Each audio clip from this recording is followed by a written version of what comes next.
Personne ne s'attendrait à ce qu'une légende comme Chaka Khan s'exprime aussi franchement. Et pourtant, c'est ce qu'elle a fait. Sans hésitation, sans détour, elle a déclaré qu'il y avait 8 artistes avec lesquels elle ne pouvait tout simplement pas collaborer et qu'elle ne le ferait pas. Jamais. Certains ont partagé la scène avec elle. D'autres, comme Kanye West, ont samplé sa musique sans son autorisation. D'autres encore ont été directement interpellés pour avoir chanté faux tout au long d'un morceau, comme ce fut le cas pour Mary J. Blige. Les autres noms risquent d'ébranler les fondements de votre éducation musicale, car il ne s'agit pas d'une simple liste de griefs, mais d'un bilan. Une déclaration de limites artistiques par une femme qui n'a jamais chanté pour la gloire, mais toujours pour la vérité. Ce n'est pas de l'ombre. C'est une déclaration d'intégrité de la part de quelqu'un dont l'art a toujours été inséparable de son âme. Avant de nous pencher sur ce qui a poussé une icône à s'exprimer avec autant de force, n'oubliez pas d'aimer, de commenter et de vous abonner car l'histoire est loin d'être terminée. Certaines blessures ne laissent pas de cicatrices visibles, mais chaque souvenir nous fait frissonner comme si nous marchions sur les cendres d'un feu autrefois ardent. Chaka Khan n'a jamais pleuré devant les journalistes en parlant de Kanye West. Mais si vous observiez attentivement, la fraction de seconde de pause, le sourcil levé, la légère crispation de sa mâchoire, avant qu'elle ne dise « il a tout gâché », vous comprendriez. Même à 70 ans, il y a encore des moments où une légende se sent discrètement et profondément blessée. Sa vie, c'est la musique. Sa voix, un vaisseau d'âme pure, coulé du plus profond de son être, n'a jamais été destinée à être pliée, coupée ou remodelée. Mais elle l'a été, par quelqu'un en qui elle a cru un jour, un jeune artiste dont elle pensait qu'il pourrait porter le flambeau et non l'éteindre. Kanye West ne lui a pas demandé son consentement lorsqu'il a utilisé Through the Fire, l'une de ses chansons les plus chères, pour créer Through the Wire, le premier tube qu'il a défini dans le monde du rap. Pas de demande, pas de discussion, pas de permission. Chaka a raconté que lorsqu'elle a entendu le produit final pour la première fois, elle sentit sa gorge se contracter, non pas sous le coup de l'émotion, mais à cause de la sensation que sa propre voix était passée à la moulinette et en ressortait comme un artefact électronique sans âme. « Je ne chante pas comme ça », dit-elle, les yeux écarquillés, pas en colère, mais clairement peinés. La façon dont Kanye a transformé sa voix en un échantillon haché et déformé emblématique pour la nouvelle génération était pour elle un affront. Non pas un affront en termes de technique, mais parce que l'esprit de la chanson avait été vidé, versé à la hâte comme un café glacé au bord de la route, au lieu d'être savouré comme un cognac vieilli. On pourrait dire qu'elle devrait se sentir honorée qu'une jeune génération s'inspire encore de sa musique, mais pour quelqu'un qui a grandi à une époque où la musique était sacrée, qui a enduré des années de lutte pour sa voix, pour la voir un jour réapparaître sur les ondes sous la forme d'un extrait sonore coupé-collé. Il n'était pas facile de pardonner, surtout pour une femme noire qui s'est battue, non seulement pour être entendue, mais aussi pour être respectée dans une industrie trop habituée à applaudir les hommes puis à mettre discrètement à l'écart des femmes comme elle dès qu'elles élevaient une voix discordante. Une fois dans les coulisses, un jeune assistant lui a tendu des écouteurs pour qu'elle écoute une démo remixée de Through the Wire par un nouveau DJ. Elle les enlève immédiatement dans le deuxième couplet en disant « I don't hear me in there anymore », non pas parce que sa voix a disparu, mais parce que son esprit, son âme dans la ligne à travers le feu, jusqu'à la limite, jusqu'au mur, a été tellement déformé qu'il est devenu méconnaissable. Chaka n'a jamais utilisé de mots durs pour Kanye. Elle a simplement dit « c'était stupide ». Mais toute personne suffisamment perspicace comprendra que stupide n'est pas une insulte. C'était une profonde déception. C'était le sentiment d'être banalisé, d'être traité comme un simple matériau, comme un échantillon bon marché dans une bibliothèque sonore, plutôt que comme un artiste qui vivait chacune de ses paroles. C'est un sentiment que beaucoup d'artistes noirs ont éprouvé, celui d'être pris comme source d'inspiration, d'être honoré, mais de ne pas être consulté. Bien sûr, Kanye n'a pas seulement fait cela à Chaka, mais cet incident a laissé une marque profonde, car Chaka n'était pas une inconnue. C'était une icône, mais une icône est aussi un être humain avec des émotions, des limites, et ce que l'on appelle la frontière du respect. L'injustice dans cette affaire n'était pas évidente dans les titres des journaux, mais pour ceux qui avaient été considérés comme vieux comme appartenant au passé, ils ont compris qu'il s'agissait d'un coup doux mais profondément ressenti. Et peut-être que ce qui a le plus peiné Chaka, ce n'est pas que Kanye ait manqué d'étiquette, mais que dans une certaine mesure, elle avait espéré que la génération suivante comprendrait et préserverait le véritable esprit de la musique soul. Mais la réalité s'est avérée différente. Ils ont entendu la mélodie, pas la douleur. Plus tard, lorsqu'on lui a posé à nouveau la question, Chaka a dit qu'elle avait dépassé l'incident, mais qu'à chaque fois que Kanye était mentionné, elle plissait toujours les yeux parlant doucement, mais profondément. C'était ce que c'était. Pour cette femme, pardonner ne signifiait pas oublier, mais seulement ne plus le répéter, à moins que quelqu'un ne veuille vraiment comprendre. Elle est souvent plate, vraiment plate, et elle est quand même entrée dans le top 25.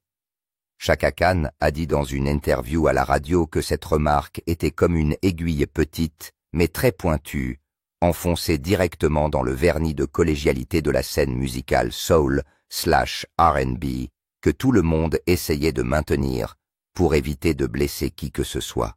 Mais elle a blessé non pas le public, mais Mary J. Blige, elle-même l'objet de ce commentaire controversé, sans préambule, sans circonlocution. Chaka Khan n'a pas fait semblant de mentionner Mary lors d'une conversation sur la liste des 200 plus grands chanteurs de tous les temps publiée par Rolling Stone. Lorsqu'on lui a demandé son avis sur les plus grands noms, son expression a soudain changé à la mention de Mary. Elle a hoché la tête un instant, puis a souligné qu'elle était plate la plupart du temps. Flat, un mot que personne dans l'industrie ne veut entendre, surtout pas de la part d'une légende comme Chaka. Pour les non-initiés, il s'agissait simplement d'une observation technique, car quelle chanteuse ne chante pas parfois faux, mais dans le monde des non-dits et des politesses superficielles du R&B, cette déclaration était une touche intransigeante. C'est ainsi qu'elle s'est répandue rapidement. Les gens ont coupé la séquence ajoutée de la musique de fond des légendes sensationnelles. Chaka a entraîné Mary J. Dans les commentaires ci-dessous nombreux sont ceux qui jubilent et peu sont ceux qui réagissent. Chaka est-elle jalouse de la jeune génération? En tant qu'artiste féminine noire, pourquoi ne pas s'encourager mutuellement? Mais il ne s'agit pas simplement d'un nom critiqué sur une liste. Il s'agissait d'un conflit latent entre deux extrêmes, l'une vénérée pour sa voix impeccable et l'autre qui s'est élevée grâce à sa puissance émotionnelle brute, allant même jusqu'à défier les normes techniques. Mary J. Blige n'a jamais été une diva parfaite. Sa voix avait du poids, de l'honnêteté, de la douleur, mais elle vacillait aussi souvent manquant de contrôle. Pourtant, c'est précisément ce que le public aimait chez Mary. Flat n'était pas un défaut, mais la marque authentique de la douleur d'une vie qui n'était pas sans heurts. Mais pour Chaka, qui a bâti sa carrière sur chaque note aussi précise qu'un diamant taillé dans du verre, ce n'était pas suffisant. Sa carrière a été marquée par une formation vocale rigoureuse, des studios d'enregistrement étouffants, exigeant la perfection. Mary, quant à elle, dégageait une sorte d'émotion brute, comme si elle était montée sur scène et avait déversé tous ses sentiments dans le micro, sans avoir besoin de peaufiner. La différence ne se situe pas seulement au niveau de la musique, mais aussi au niveau de leur philosophie de la valeur professionnelle. Chaka a admis un jour « Je suis méticuleuse. Pour moi, chaque fois que je chante, c'est un acte de respect envers le public. » Le fait de chanter faux est synonyme de négligence d'irrespect. Mais ironiquement, c'est précisément cette insouciance émotionnelle qui a rendu Mary J. Blige. Lorsqu'elle chantait No More Drama ou I'm Going Down, chaque petite note de sa voix faisait hocher la tête en signe de reconnaissance. Mary n'était peut-être pas aussi stable que Whitney, ni aussi précise qu'Anita Baker, mais elle donnait l'impression d'écouter une grande sœur qui pleurait dans la cuisine, et cela ne nécessitait pas de notes parfaites. Ainsi, lorsque Chaka fait une remarque, elle est plate. Ce n'était pas seulement une critique personnelle, mais tout un point de vue artistique remis en cause, deux écoles différentes, deux flammes qui brûlent différemment. Étrangement, Chaka a ensuite ajouté « That's my girl, We're cool. Une façon de maintenir l'harmonie, ou peut-être la vérité. Elles sont restées polies, l'une envers l'autre, se sont saluées dans les coulisses des cérémonies de remise de prix, ont échangé quelques salutations. How you doing, sis? Mais la vérité est que depuis ce commentaire, Chaka et Mary n'ont pas eu d'autres interactions publiques, pas de projet commun, pas de spectacle partagé, pas de poignée de main ou de photos en coulisses. Un silence particulier, le genre de silence qui ne naît pas de la colère, mais du fait qu'elles n'ont plus rien à dire. On se demande souvent si une telle franchise était nécessaire pour Chaka. Oui, elle appartenait à une génération qui n'avait pas l'habitude d'avaler ce qui ne lui convenait pas, surtout lorsqu'il s'agissait d'art. À ses yeux, le fait que Mary soit classée 25e plus haut que de nombreuses chanteuses légendaires était une injustice. Non pas parce que Mary ne méritait pas d'être reconnue, mais parce que classer l'art en fonction du sentiment du marché était en quelque sorte une erreur. Le débat se poursuivra sur la question de savoir si l'émotion ou la technique est la valeur fondamentale d'une voix, mais il est une chose que personne ne peut nier. Le commentaire de Chaka a clarifié la réalité, à savoir que l'art même, s'il est magnifique, reste un terrain de jeu avec ses aspérités. Et parfois, ces aspérités se trouvent entre ceux qui semblent s'entendre. L'histoire entre Chaka Khan et Mary J. Blige n'est pas un scandale, mais un instantané authentique entre deux générations d'artistes, où le respect n'est pas synonyme de silence, et où les différences ne mènent pas toujours à la confrontation, mais laissent certainement une résonance durable dans le cœur de l'auditeur. Certaines personnes figurant sur cette liste ne devraient pas y être. Ils ont dû payer de l'argent.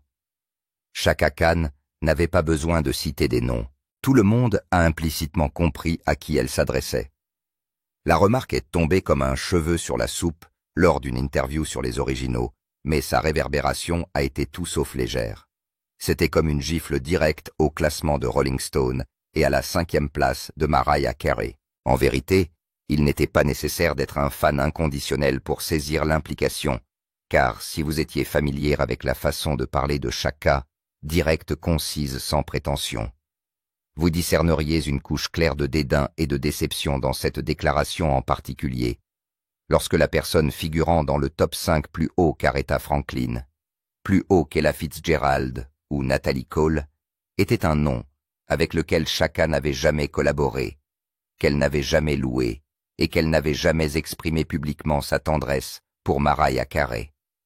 Tout a commencé il y a longtemps, non pas entre les deux individus, mais entre deux façons de percevoir la musique.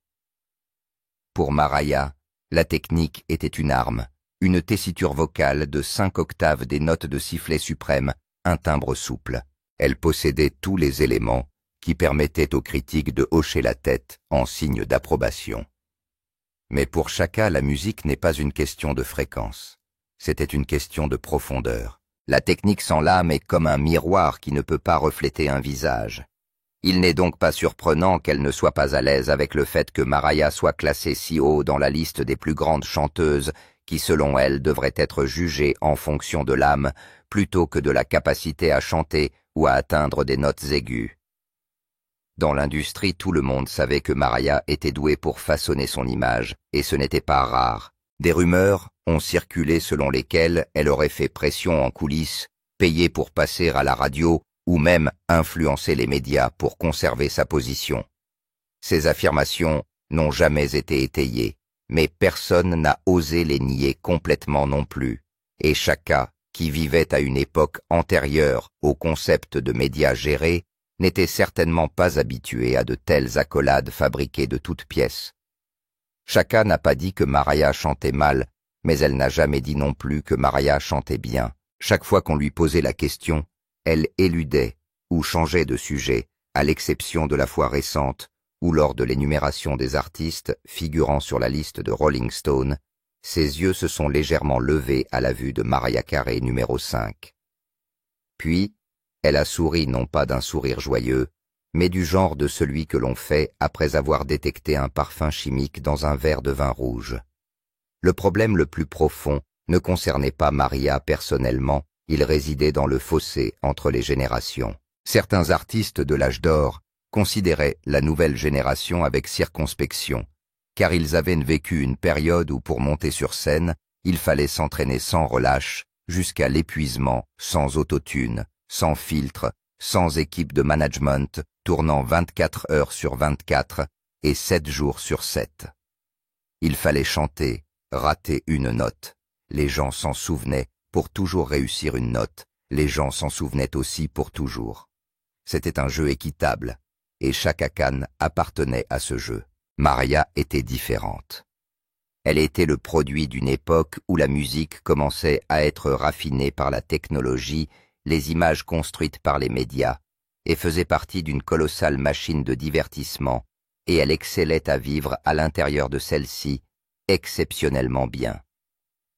Ce fait même mettait Chaka mal à l'aise, non par rivalité, mais parce qu'elle ne se sentait pas à sa place dans un monde où quelqu'un comme Maria était excessivement glorifié. Je chante en direct depuis 40 ans, a dit un jour.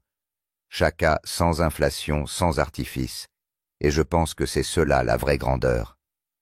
Un jour dans les coulisses d'une cérémonie de remise de prix, un jeune styliste a comparé par inadvertance la voix de Maria à celle de Chaka. Elle lui a offert un sourire froid. Maria peut monter très haut, je peux faire se lever la salle. C'est tout ce qu'elle a retenu. Les notes élevées ne sont pas tout l'apparence glamour non plus. Ce qui reste, c'est l'émotion.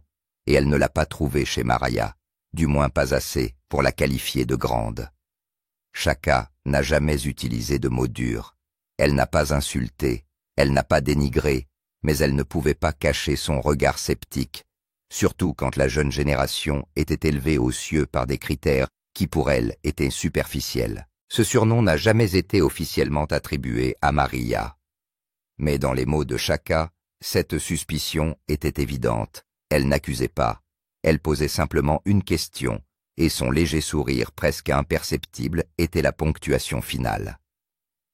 Personne ne s'attendait à ce que Chaka collabore avec Maria sur un duo, bien que cela ait été suggéré.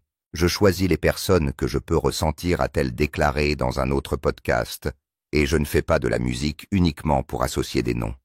À une époque où les classements peuvent être manipulés par des campagnes promotionnelles, des artistes comme Chaka Khan, qui continuent à chanter en direct, à faire des tournées et à préserver leur essence, sont comme des témoins vivants qui nous rappellent que certaines valeurs ne s'achètent pas et que parfois le prix de l'intégrité est d'accepter de se tenir à l'écart du jeu des paillettes. Toutes les personnes dotées d'une voix puissante ne possèdent pas une âme, et Chaka Khan était extrêmement réticente à l'idée de crier sans raconter d'histoire. En parlant de Jennifer Hudson, la lauréate des Oscars qui a déjà fait se lever des foules entières, avec une note aiguë dans Dreamgirls, Chaka a secoué la tête sans hésiter. Elle sait chanter sans aucun doute, mais où est la conversation? Cela peut sembler contradictoire pour une diva chevronnée comme Chaka qui a touché les cieux de la soul avec des riffs légendaires. Elle n'est pas impressionnée par la puissance vocale de Jennifer Hudson, qui ressemble à une tempête, mais c'est là que réside le problème pour Chaka. La musique n'est pas seulement une question de gamme, c'est aussi une question d'émotion et de poids. Un jour, elle a été invitée à jouer en duo avec Jennifer lors d'une collecte de fonds. Tout allait bien, le programme allait bien, les harmonies allaient bien jusqu'à la première répétition. Lorsque Jennifer est entrée dans le studio et a interprété la chanson à la manière de Broadway, techniquement robuste, pleine de vibrato puissantes, mais manquant de moments de calme. Chaka s'est arrêtée. Elle s'est donnée à 100% dans chaque ligne. Mais si vous criez tout, comment l'auditeur peut-il savoir quand quelque chose est important? Après cette session, Chaka s'est subtilement retirée. Elle a invoqué des raisons de santé, mais plus tard, lorsqu'on lui a posé à nouveau la question, elle a admis. Je ne l'ai pas senti, je n'ai pas entendu le murmure derrière le cri. Pour beaucoup, Jennifer est peut-être la définition d'une grande voix. Mais pour Chaka, le problème se situe en profondeur. Elle a dit un jour que certaines personnes vous donnent de la chair de poule, non pas parce qu'elles chantent fort, mais parce qu'elles disent quelque chose en chuchotant. Jennifer, bien qu'elle chante comme si elle déplaçait des montagnes et remplissait des rivières, n'a pas réussi à atteindre ce niveau. La différence entre les deux n'était pas seulement esthétique, elle était aussi philosophique. Jennifer, issue d'American Idol, était associée à un style de performance théâtrale où tous les regards sont braqués sur vous, où chaque note aiguë doit être tenue longtemps pour susciter les acclamations du public. Chaka, qui a grandi à l'ère de l'analogique, pensait qu'un silence bien placé pouvait être plus poignant qu'une ceinture parfaite. Ainsi, lorsque Rolling Stone a classé Jennifer Hudson parmi les 200 plus grandes chanteuses de tous les temps, Chaka n'a pas réagi avec véhémence, mais ses yeux ont raconté une autre histoire. Lorsqu'on lui a demandé son avis, elle s'est contentée de sourire faiblement. Je sais qu'elle a travaillé dur, qu'elle mérite les projecteurs, mais tous les projecteurs ne sont pas chaleureux. Chaka ne niait pas le talent, elle ne l'a jamais fait, mais elle faisait clairement la distinction entre une grande chanteuse et un conteur d'histoires à travers la musique. Et dans ce cadre de référence, Jennifer, malgré tous ses triomphes sur scène, était quelqu'un avec qui Chaka ne pouvait tout simplement pas s'harmoniser. Les médias ont un jour émis l'hypothèse que c'était précisément ce manque de résonance qui faisait que les deux femmes se passaient systématiquement le relais lors d'événements.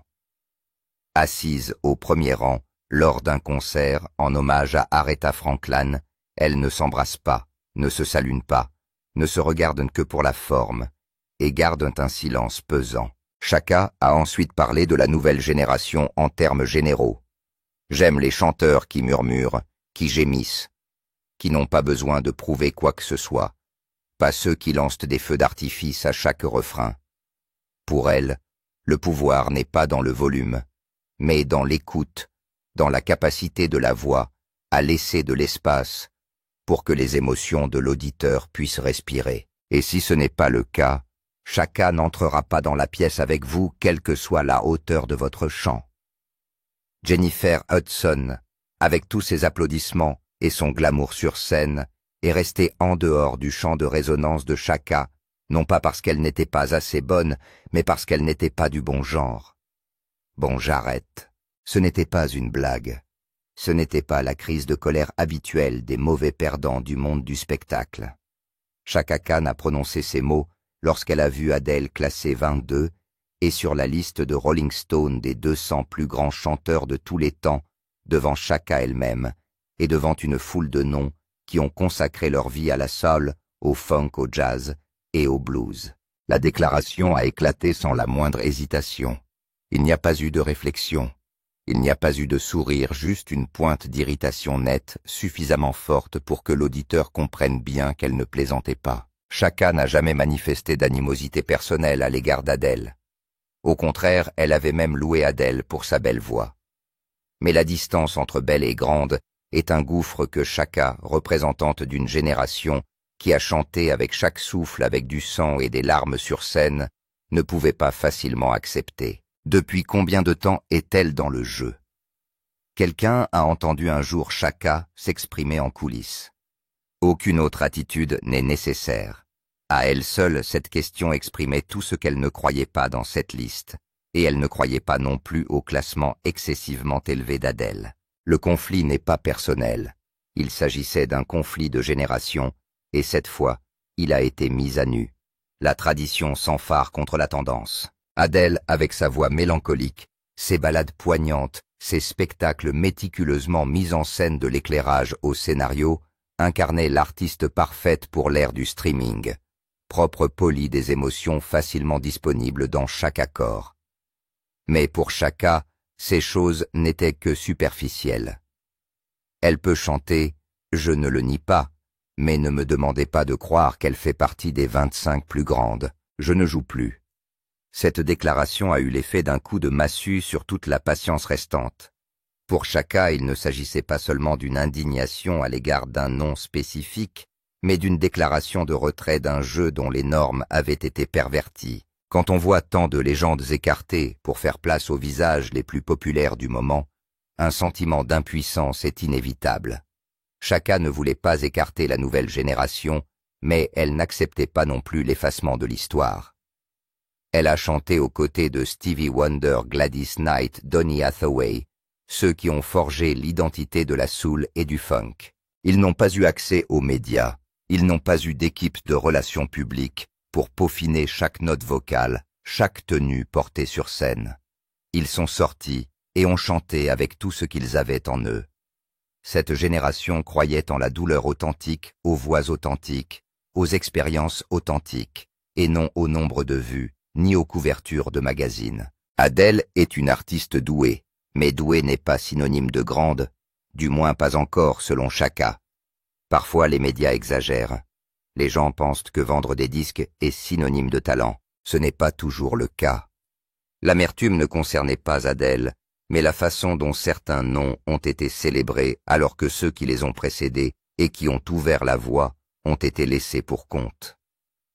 Pour Chaka, ce classement a perdu toute valeur lorsqu'il a placé toute une génération qui avait hurlé et transpiré sur les scènes pendant des décennies derrière un nom nouvellement en vue, ayant moins de 2 décennies d'expérience. Un ami proche de l'industrie a raconté qu'après la publication de la liste, Chaka l'a appelé et lui a simplement dit « Ils peuvent l'avoir, je ne joue plus ». Elle a ensuite raccroché sans autre commentaire. C'était la réaction de quelqu'un qui refusait de se plier aux normes contemporaines, de quelqu'un qui croyait encore que la grandeur devait se mériter au fil du temps, qu'elle ne pouvait se résumer à quelques albums et à une poignée de saisons des Grammy Awards. Peut-être que si Adele avait émergé à l'époque de Chaka, elle aurait eu une perspective différente. Peut-être aurait-elle vu Adele se battre, se démener pour chaque chanson, chaque performance, mais cette époque est trop rapide. Tout est soigneusement emballé dans des clips viraux et des emojis, et il était donc difficile pour Chaka de faire confiance à la reconnaissance que recevait Adele. Bien qu'elle n'ait pas été nommée explicitement et que rien d'autre n'ait été dit, la façon dont Chaka a coupé court à toute question par une simple phrase a suffi pour que les auditeurs comprennent qu'elle se sentait insultée non pas par Adele, mais par une culture qui abandonnait peu à peu ses racines. Bon, j'arrête. Une déclaration apparemment simple, mais chargée d'une profonde amertume. Ce n'était pas de l'envie, mais la lassitude de quelqu'un qui avait vu trop de choses justes remplacées par des choses commodes. C'est aussi à ce moment-là que les gens ont compris que parfois, il n'est pas nécessaire de parler durement. Il suffit de se retirer discrètement pour révéler la profondeur de la blessure. On ne tourne pas autour du pot, on ne se dérobe pas, on ne passe pas par l'intermédiaire des médias, on ne se dérobe pas comme le font souvent les stars chevronnées. Chaka Khan l'a dit directement à l'antenne. « Fuck her, I don't want to sing with another woman ». Les mots étaient directs, décisifs et froidement glaçants. Ariana Grande n'a pas été explicitement nommée, mais tout le monde a compris à qui elle faisait allusion, car entre les deux, il y a eu une connexion manquée, que les personnes impliquées ont sûrement préféré ne pas revisiter. Nobody, une chanson de l'album de la bande originale de Charlie's Angels, 2019, où Chaka et Ariana étaient censées être une collaboration générationnelle explosive, mais les attentes étaient une chose, et la réalité du studio d'enregistrement en était une autre. Pour Chaka, ce fut l'une des pires expériences de sa carrière, non pas parce qu'Ariana chantait mal, mais parce qu'il n'y avait aucune connexion dans l'espace musical. Elle a une voix aiguë. J'ai une voix aiguë. Mais en chantant ensemble, nous avions l'impression d'essayer constamment de nous enjamber l'une l'autre. Dira plus tard Chaka, dans une interview, la voix teintée de déception. L'incident n'a pas dégénéré en scandale, mais la façon dont Chaka a refusé les mots qu'elle a utilisés et son malaise visible chaque fois que quelqu'un mentionnait Ariana en disait en long. Il ne s'agissait pas seulement d'une collaboration infructueuse, mais d'un sentiment récurrent d'étouffement lorsqu'on travaille avec des artistes qui se soucient plus des projecteurs que de l'art lui-même. Ariana est arrivée au studio avec un large entourage, assistants stylistes, 2 ou 3 personnes, filmant des vidéos en coulisses. Chaque prise était supervisée, chaque note méticuleusement ajustée. Chaka, qui avait enregistré sur bande analogique avec des groupes en direct, juste avec des écouteurs et un micro, ne se sentait pas du tout à sa place. J'avais l'impression d'être une invitée dans ma propre chanson. Pour quelqu'un qui vivait et respirait la soul, le funk et l'émotion spontanée et enfumée des jam sessions. L'atmosphère industrialisée du studio d'Ariana ressemblait à un piège. Tout était trop sûr, trop immaculé, sans la saveur brute de la vraie vie. Après la sortie de la chanson, Ariana est allée sur les médias sociaux pour remercier Chaka avec beaucoup de politesse, avec des émojis de cœur. Mais Chaka n'a pas répondu, n'a pas partagé la chanson, ne l'a pas mentionnée. Il n'y avait pas de Love You Sis. La chanson elle-même s'est évanouie comme si elle n'avait jamais existé, bien qu'elle porte les noms de deux chanteuses de deux générations différentes. Les fans des deux camps se sont parfois lancés dans des discussions enflammées, mais Chaka n'a ni clarifié, ni éteint les incendies. Puis lors d'un talk-show, lorsqu'on lui a demandé si elle collaborerait à nouveau avec Ariana, elle a immédiatement prononcé cette phrase sans hésitation, sans avoir besoin d'élaborer ses mots. « Je ne veux pas chanter avec une autre femme. » Les médias ont été stupéfaits, les fans d'Ariana ont été scandalisés, mais tous ceux qui connaissaient Chaka savaient qu'elle n'avait pas de temps à perdre avec les faux-semblants. Elle n'hésitait pas à parler de musique, surtout lorsqu'elle se sentait contrainte d'adopter une formule contemporaine à laquelle elle ne croyait pas. Derrière cette déclaration controversée se cachait une philosophie musicale très claire. Toutes les personnes qui sont célèbres, qui chantent en haut ou qui ont beaucoup de vues ne conviennent pas pour un duo. Pour Chaka, il doit y avoir une véritable connexion, quelque chose qui ne peut pas être simulé. Dans plusieurs interviews ultérieures, elle a également déclaré franchement « Je n'aime pas collaborer avec des personnes dont le timbre de voix est trop similaire au mien. J'ai besoin d'un contraste, de quelque chose qui me fasse écouter et réagir. » En d'autres termes, Ariana, avec sa voix haut perchée et son style dense de riff et de course, ressemblait trop à Chaka, mais n'était pas porteuse du même courant émotionnel. Leur ressemblance superficielle les rendait ironiquement incompatibles, et Chaka, avec la conviction inébranlable de quelqu'un qui a traversé plus de 5 décennies de musique, a refusé de faire semblant. Certains ont qualifié Chaka d'exigeante, d'autres de démodée, mais dans un paysage musical de plus en plus façonné par les algorithmes et les likes, un nom définitif est aussi quelque chose qu'il faut chérir.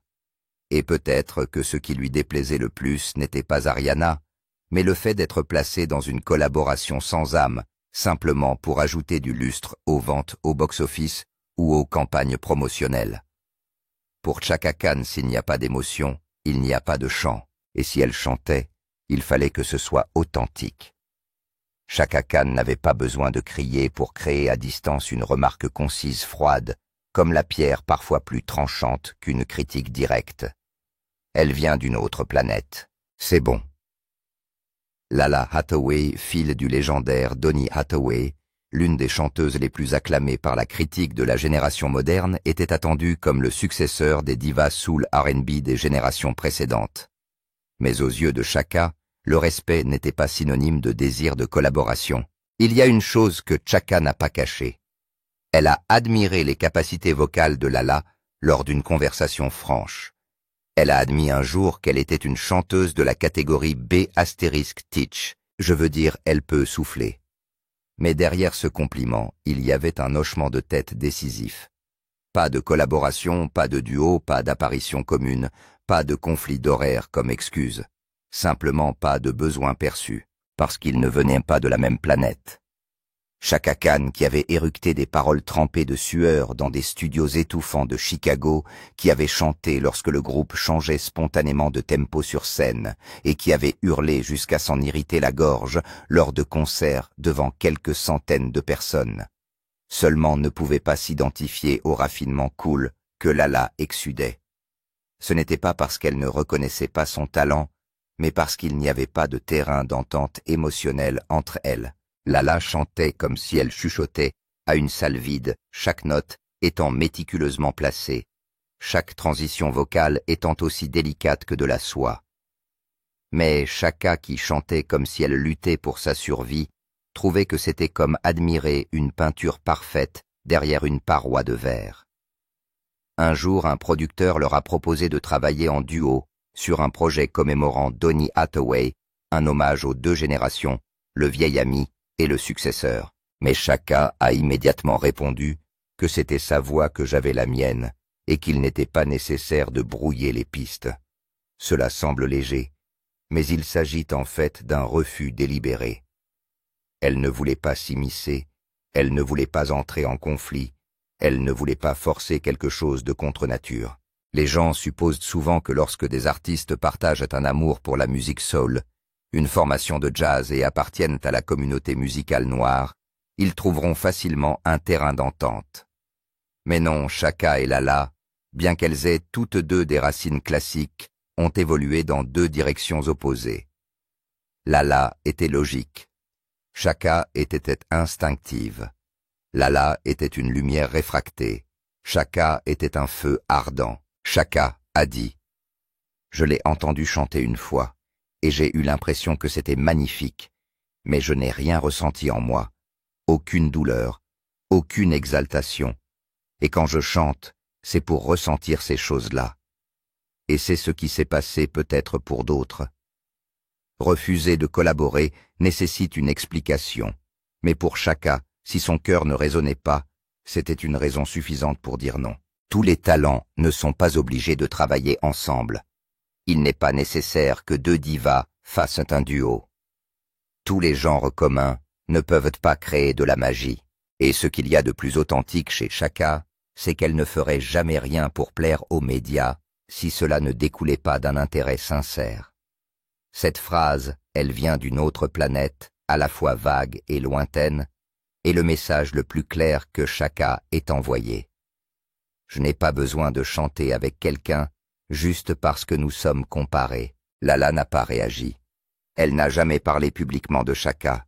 Peut-être a-t-elle compris, peut-être qu'elle s'en moque, mais peut-être a-t-elle aussi reconnu ce que Chaka ressentait. Tout lien entre elles, s'il existait, n'était que dans l'esprit des gens de l'extérieur. Ainsi, alors que beaucoup regrettent encore que deux excellentes chanteuses de R&B n'aient jamais partagé la même scène, Chaka s'est contenté de hausser les épaules. Parfois le silence est la meilleure des collaborations. Et donc le silence. Un silence né d'un choix, pas de circonlocution, pas d'excuse. Chaka Khan n'a jamais hésité à dire ce qu'elle pensait, surtout lorsqu'elle estimait que la sincérité dans la musique était remplacée par des couches d'effets superficiels.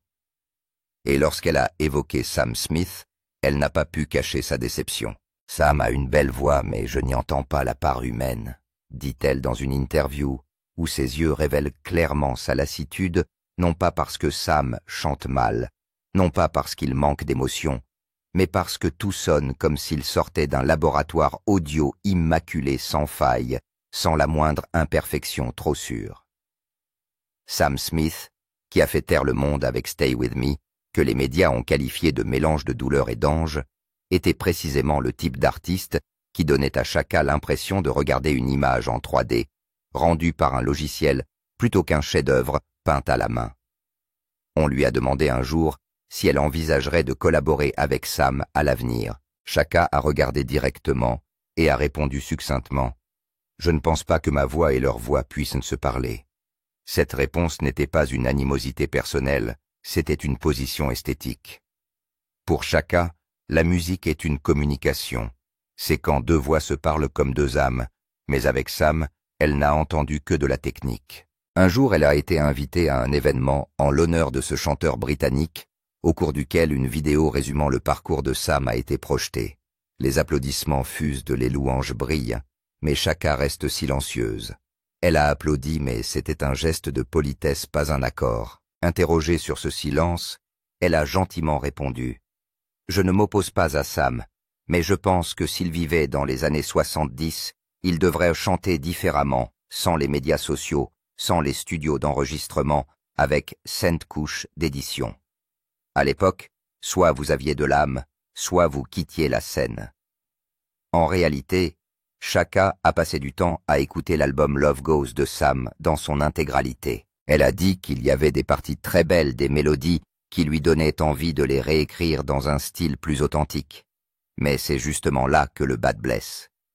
Elle ne voulait pas entendre l'arrangement parfait. Elle voulait entendre l'élément humain, les halètements, les légères hésitations, les fissures. Sam ne lui offre pas cela.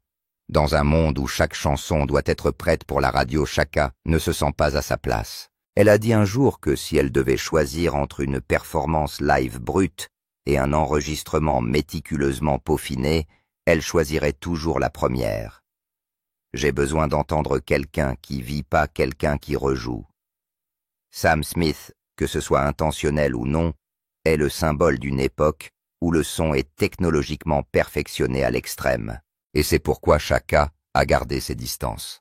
Pas par jalousie ni par démodé, mais parce que pour elle, la musique va du cœur à la bouche, sans passer par un filtre.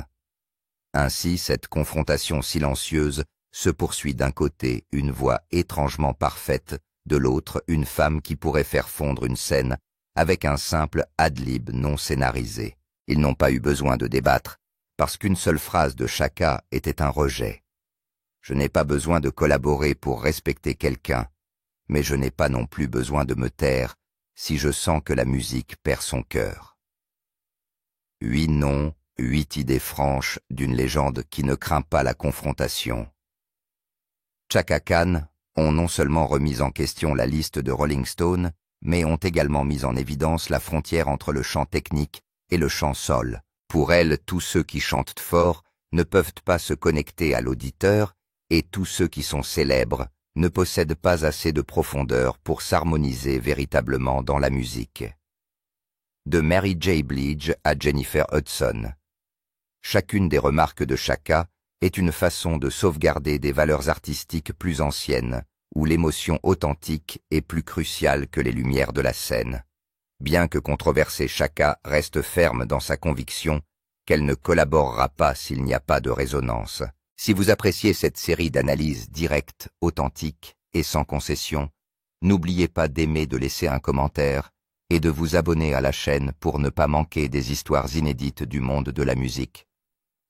Ce qui se passe en coulisses n'est jamais qu'une question de glamour. Merci beaucoup d'être resté avec nous jusqu'à la fin. Si vous avez